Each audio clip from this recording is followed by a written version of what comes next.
जय श्री राम, जय हनुमान। इस प्रकार हनुमान जी के विचार विमर्श से रात्रि व्यतीत हो चली। रात्रि का जब एक पहर मात्र बचा तो रात के उस पिछले पहर में 6 अंगों सहित संपूर्ण वेदों के विद्वान तथा श्रेष्ठ यज्ञों द्वारा यजन करने वाले ब्रह्म राक्षसों के घर में वेद पाठ की ध्वनि होने लगी, जिसे हनुमान जी ने बड़े ध्यान से सुना। इसके बाद वाद्य यंत्रों और श्रवण सुखद शब्दों द्वारा महाबाहु दशमुख रावण को जगाया गया। जागते ही रावण ने सबसे पहले सीता का चिंतन किया। सीता के प्रति आसक्त एवं काम से प्रेरित रावण ने सब प्रकार के आभूषण धारण किए और अशोक वाटिका में प्रवेश किया। रावण के पीछे पीछे 100 सुंदरियां भी चल रही थी। रावण जैसे ही अशोक वाटिका के द्वार पर पहुंचा तो हनुमान की दृष्टि रावण पर पड़ी। हनुमान अत्यंत उग्र तेजस्वी थे। अपने आप को उन्होंने रावण की दृष्टि से बचाने के लिए घने पत्तों का सहारा लिया।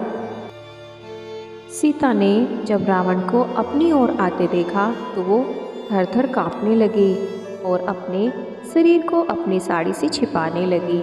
राक्षसनियों से घिरी आसत रहित भूमि पर दीन सीता को रावण ने ध्यानपूर्वक देखा, जो नीची दृष्टि किए हुए एकटक पृथ्वी की ओर देखे जा रही थी। ऐसी दुखी जानकी के पास आकर लंकापति रावण हंसता हुआ बोला, हे मृगनयनी, मुझे देखकर तू अपने शरीर को छिपाने का प्रयत्न क्यों कर रही है? स्मरण रख, तेरी इच्छा के बिना मैं तेरा स्पर्श कदापि नहीं करूँगा। तू मुझ पर और मेरे कथन पर विश्वास तो रख और इस प्रकार दुखी होकर आंसू मत बहा। तेरी ये दशा देखकर मुझे अत्यंत पीड़ा होती है। तू संसार की सुंदरियों में सबसे सुंदर स्त्री है। अपने इस सौंदर्य और यौवन को व्यर्थ नष्ट मत कर। यदि एक बार यौवन नष्ट हो गया तो फिर लौटकर वापस नहीं आएगा। मैं फिर कहता हूँ, तू विश्व की सबसे सुंदर स्त्री है। तेरे निर्माण में ब्रह्मा ने अपना सारा कौशल और चतुराई लगा दी। उसने कोई कमी नहीं रखी। मैं तेरे किस किस अंग की प्रशंसा करूं? जिस अंग पर भी मेरी दृष्टि पड़ती है उसी पर मैं अटक जाता हूं।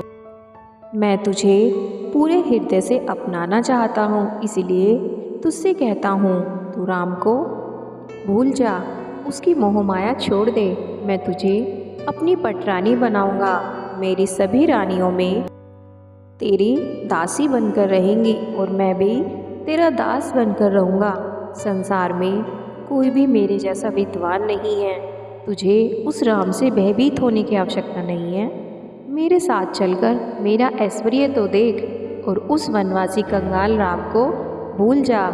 तू ही सोच, राम के पास न तो राज्य है और न ही धन है, न कोई दास है और न ही कोई साधन है। और फिर क्या पता वो जीवित भी है या मर गया। और यदि जीवित भी है तो भी न तो तू उसके पास जा सकती है और न ही वो स्वयं यहाँ आ सकता है। इसलिए ये सब बातें छोड़कर मेरे साथ चल। रावण के ये नीच वचनों को सुनकर सीता बोली, हे लंकेश, तुम्हारे जैसे विद्वान के लिए ये उचित होगा कि तुम अपनी मर्यादाओं का उल्लंघन ना करो और मुझसे अपना मन हटाकर अपनी रानियों से प्रेम करो।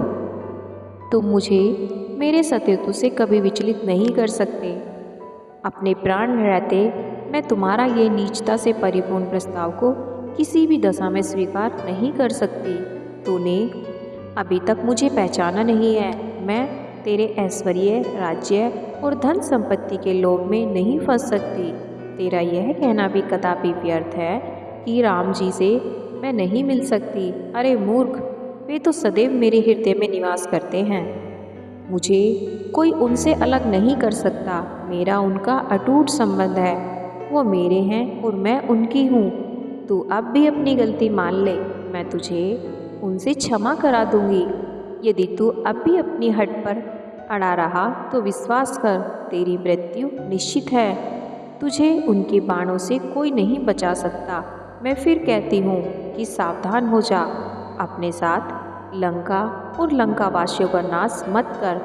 इसी में तुम्हारा और तुम्हारे राक्षस कुल का कल्याण है। इस तरह सीता और रावण के बीच वार्तालाप चलती रही और हनुमान सुनते रहे।